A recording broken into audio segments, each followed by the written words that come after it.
Hello and welcome back to Parenting in Wartime. I'm Dr. Dahlit Brin, and today we'll tackle one of the hardest parts of this very challenging reality, which is anxiety, ours and our children's. Now, if you're in the safe room, in a shelter, or even in a staircase, and you don't feel very safe, then this episode is for you. In the first part of this two-part series, we talked about uncertainty and how best to deal with it.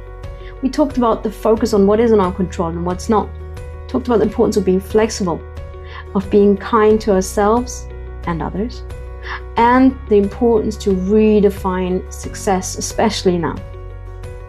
I am joined again by my big sister and best friend, Dr.Aviva Ainbinder, parenting strategist, ADHD expert, and the founder of the Calm ADHD Method. Together, we will unpack what anxiety really is and why so many people feel more on edge today. She will also share with us 2 grounding methods that you can use. We will also touch upon how to keep your children busy while also lowering their anxiety. Why we all crave Bamba and chocolate and ice cream and all those salty and fatty snacks, and how the understanding and the brain science behind it can help us to be just that little bit kinder to ourselves during those trying times. And how using chores, creativity, and your pets create a sense of calm and control. Dr. Ainbinder also has created a wonderful workbook that will help your children stay busy and calm. It's literally part an exercise book, coloring book, and calming exercises all in one. It's a wonderful emotional toolbox for this time that you can actually keep in your safe room or take with you to your shelter.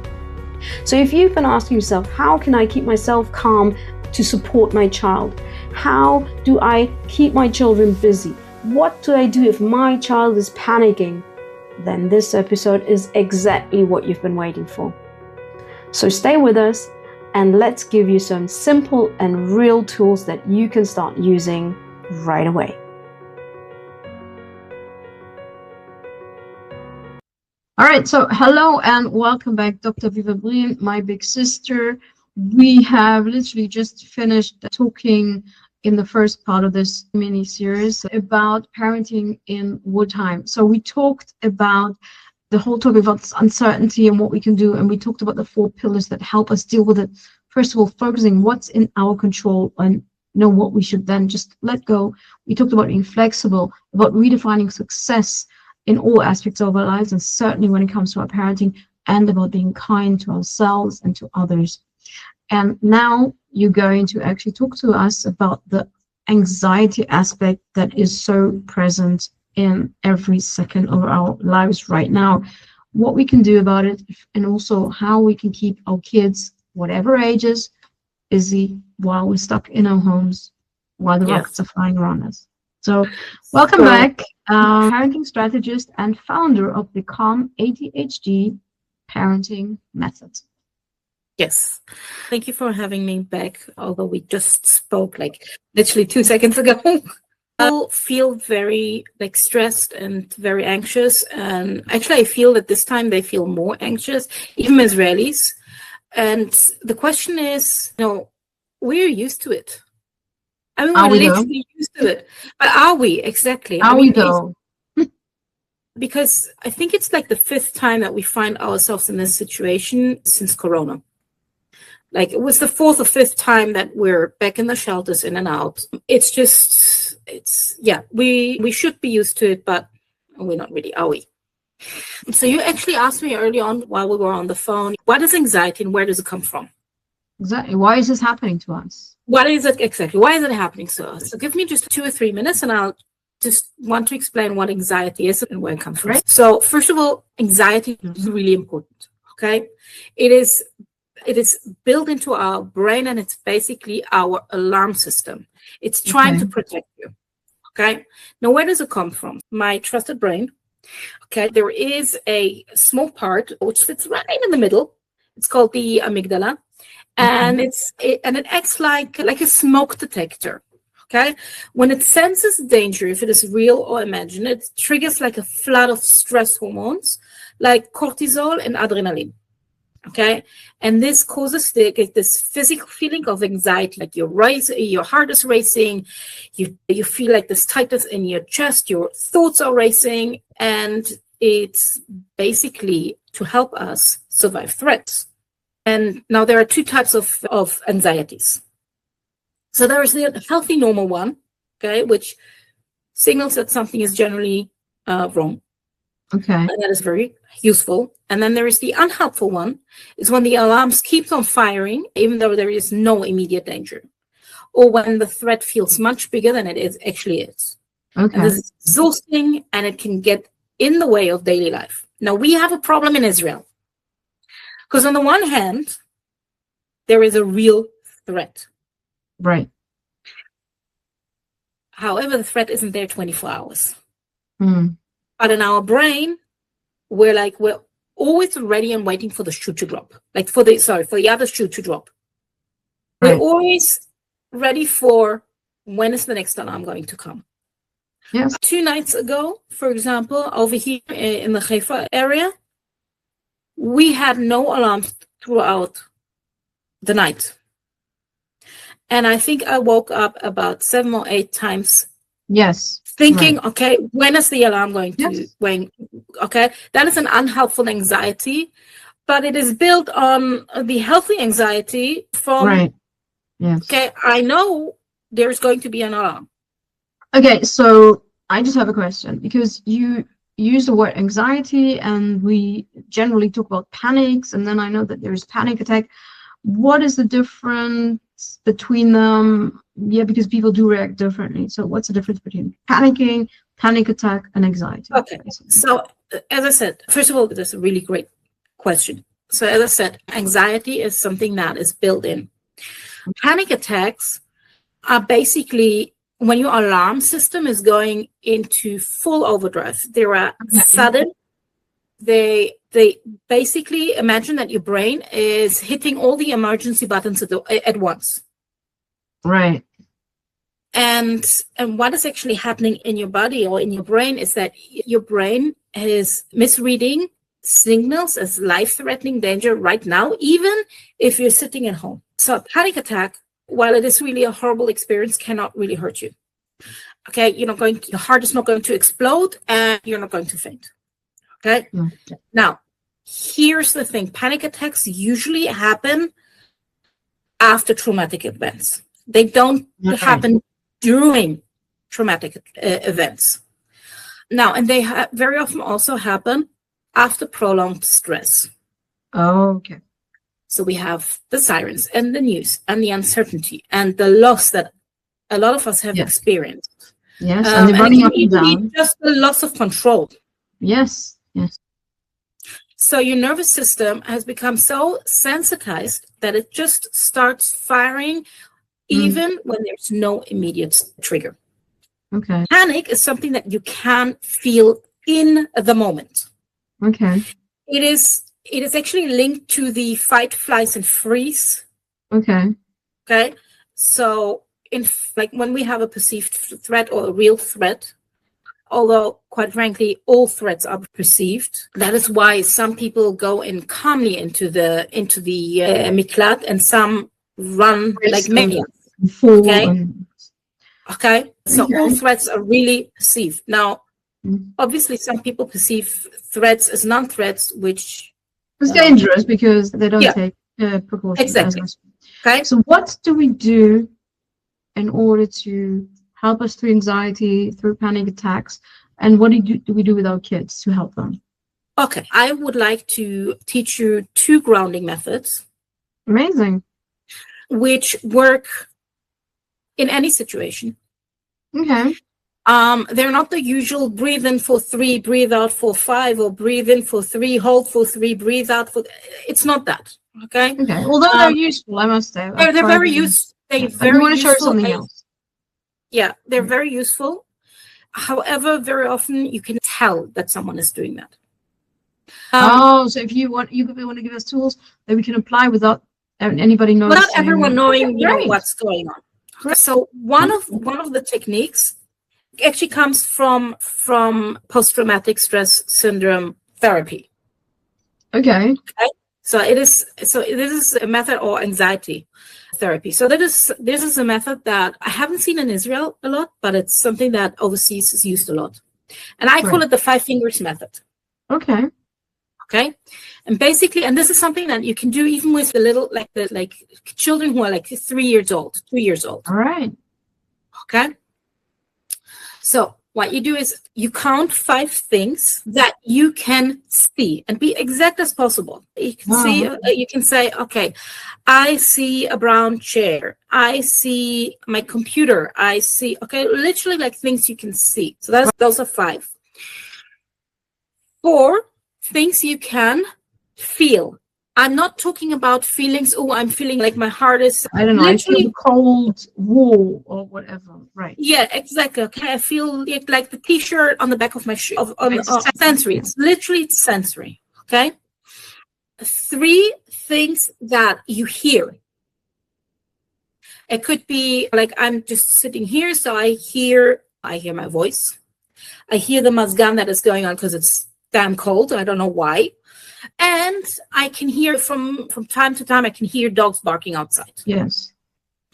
Then 2 things that you can smell, and 1 thing that you can taste. Now, here's the thing. When you are in the situation where you panic, a lot of people don't understand why their kids panic, and the parents themselves are pretty calm. And so here's the thing. Kids don't have anything to do.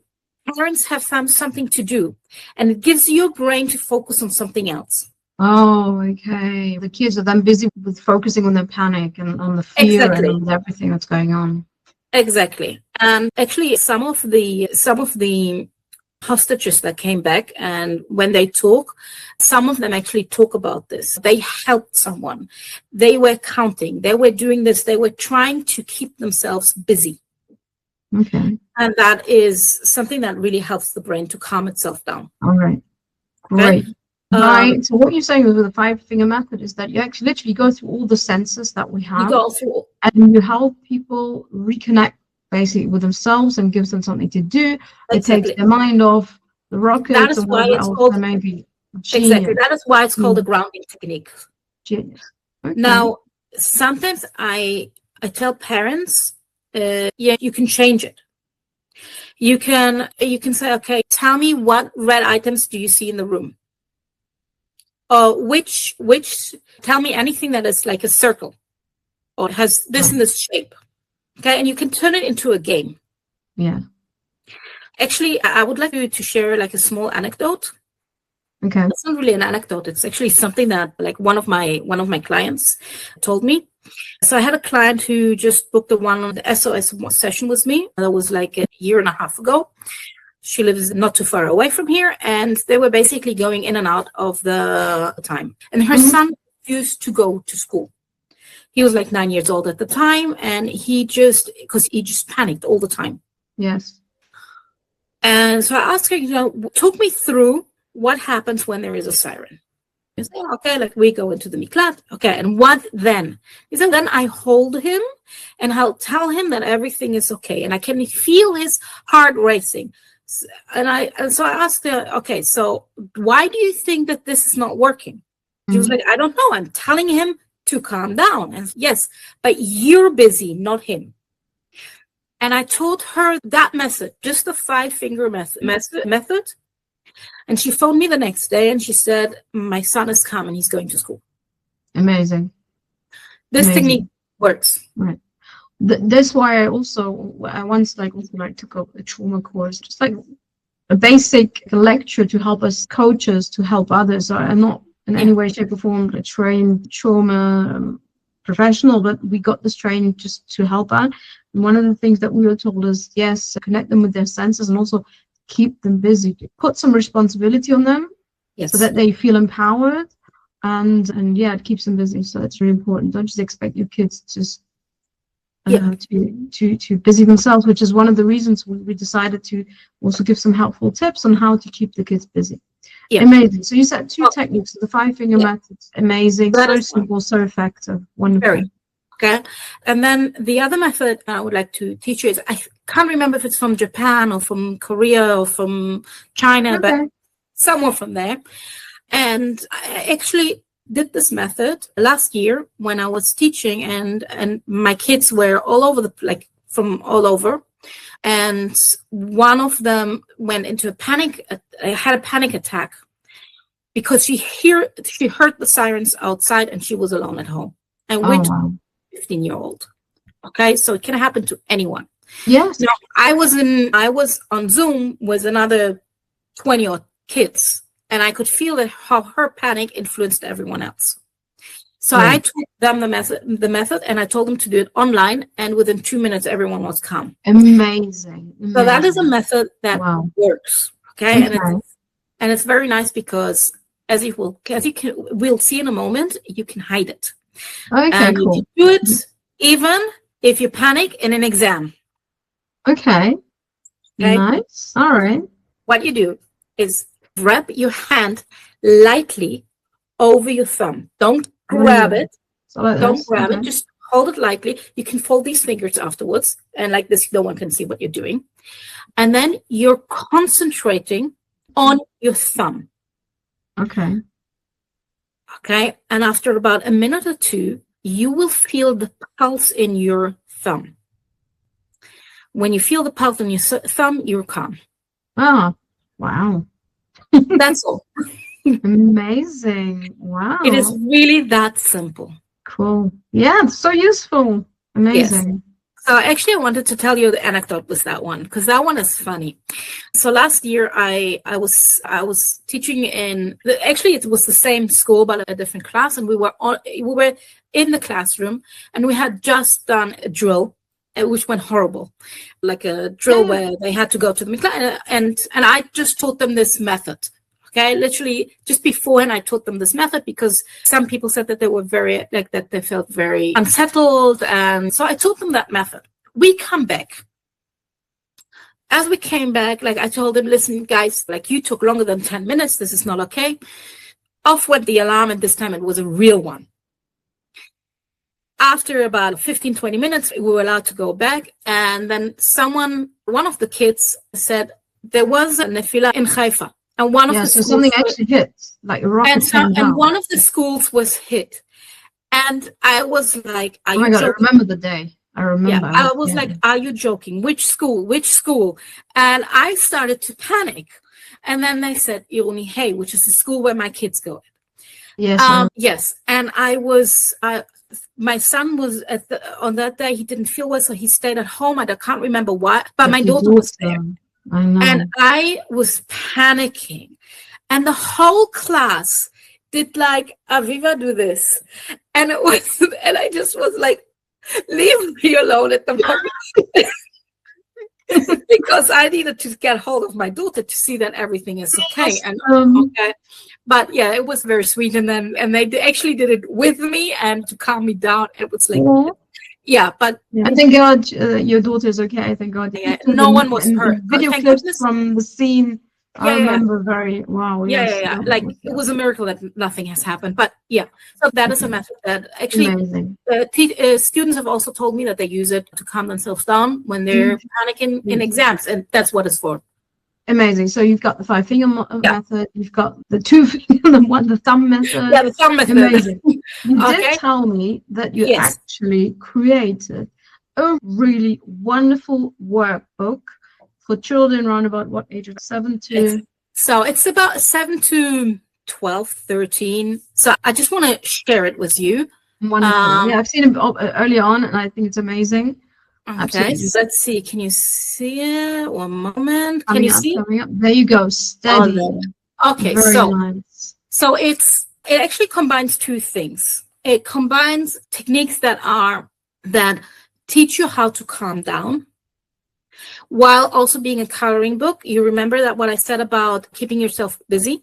Yes. And I did try to do a mix of pictures that are for slightly younger children, 7, 8, 9, and things that are a little bit more involved, so for the slightly older ones.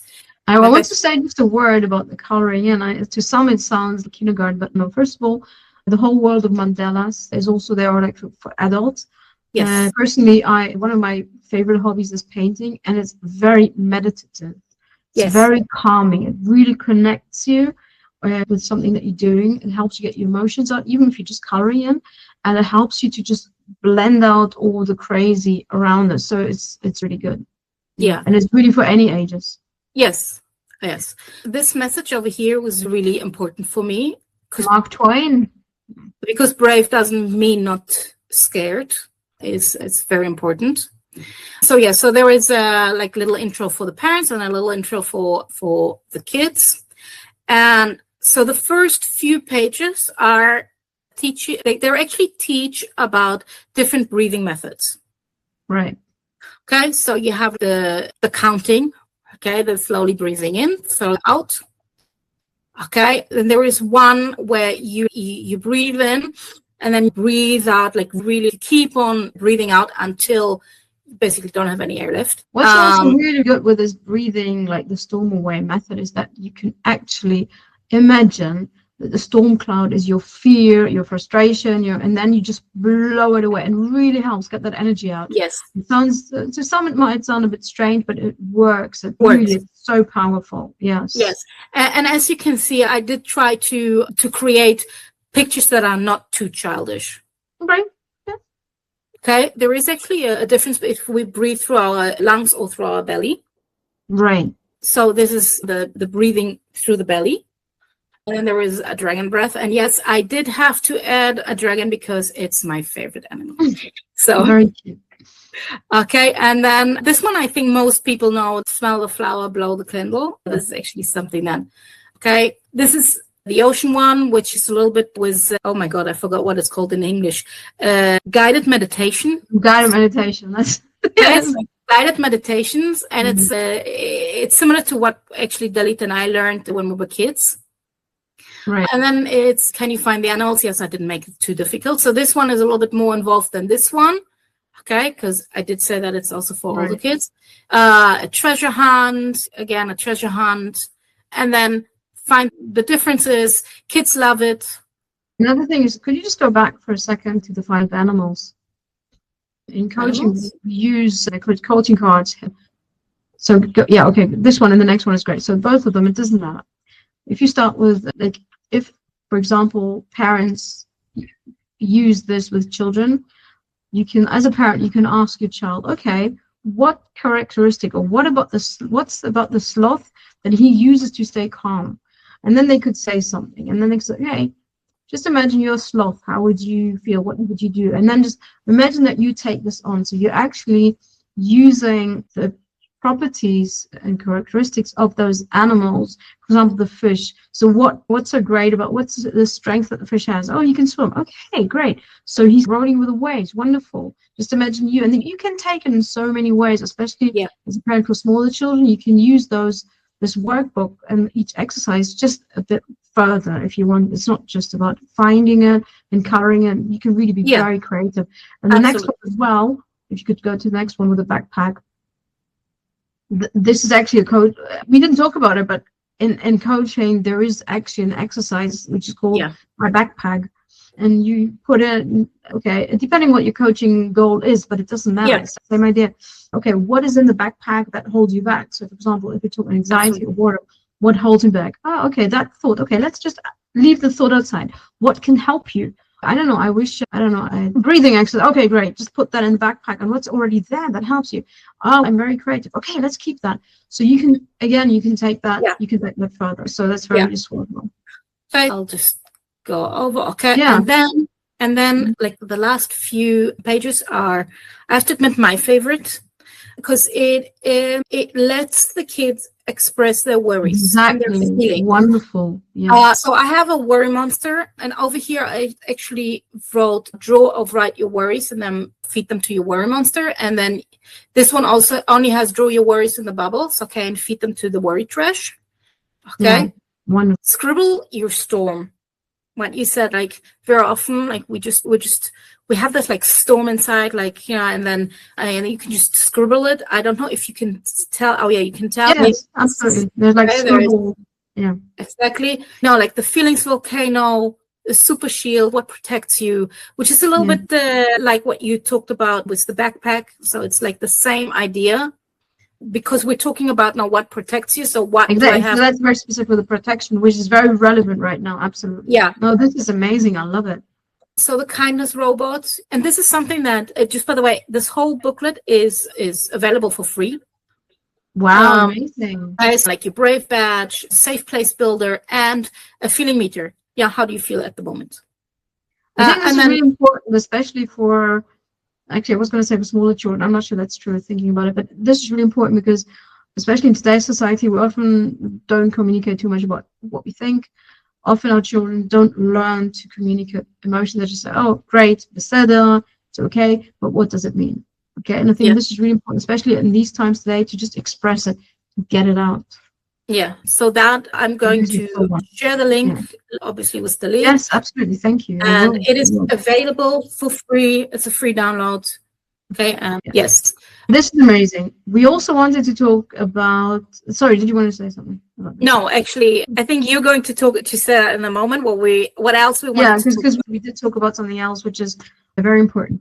So before that, I want to say something else. First of all, especially when it comes to teenagers, which we both have at home, it's really important also to be flexible with their behavior and very kind and understanding. Teenagers generally have, and you know much more about this than I do, but also living the reality here with a teenager, they often feel the need to just isolate themselves, need their me time, be alone, especially now in this crazy reality. Some teenagers might actually have more need for that because there's so much going on around, they just can't take it anymore. We are here in a public shelter in the house, so many people, so many noises. Our dog is going crazy. All dogs in the neighborhood are going crazy. So she just wants more time, just peace and quiet. While others might actually have more need for that connection, to be closer, to feel safer. We just need to be very flexible. One thing to keep children busy in the house, no matter how old or young they are actually, we call them chores or work or activities around the house. So why don't you say a bit more about that?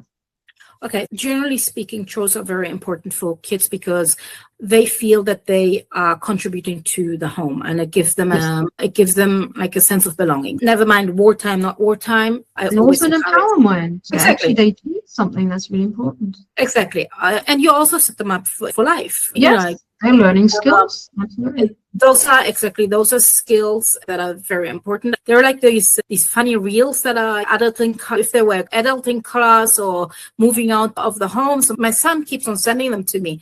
They're like TikTok, Instagram reels, and he's like, sometimes like we laugh about it, but sometimes this is real life, isn't it? And I'm like, yeah, and this is why from the age of 0, basically, you had chores.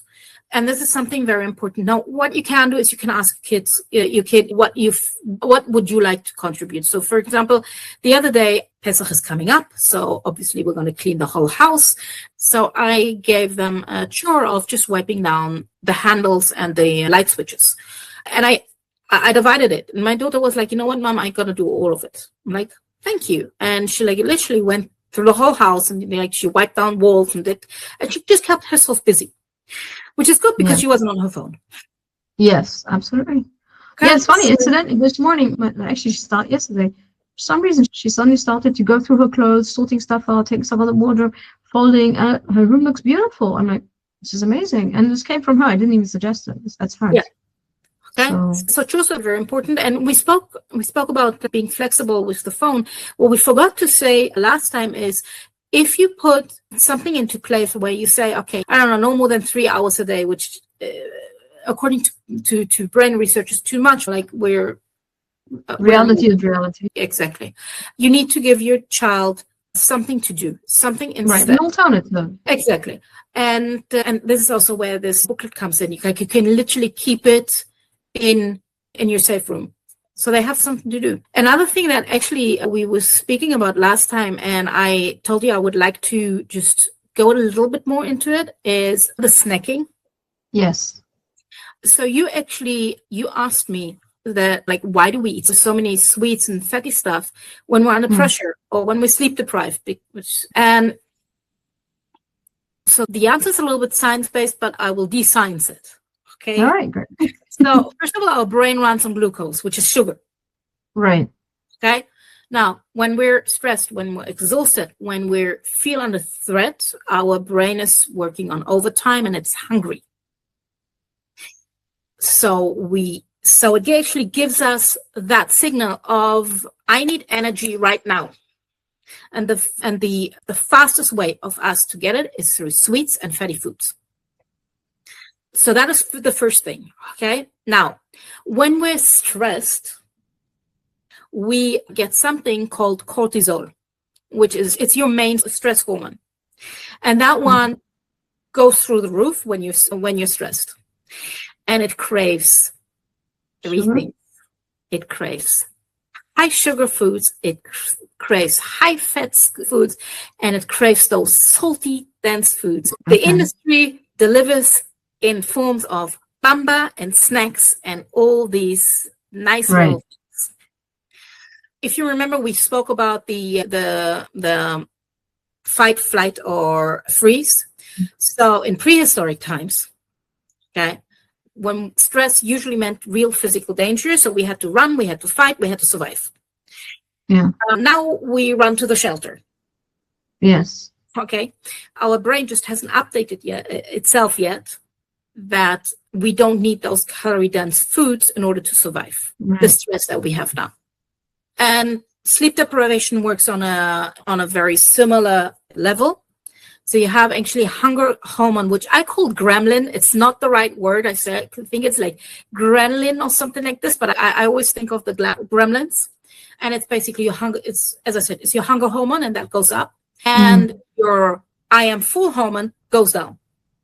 And your prefrontal cortex, the one that makes the rational decisions, is either weakened or has left the building.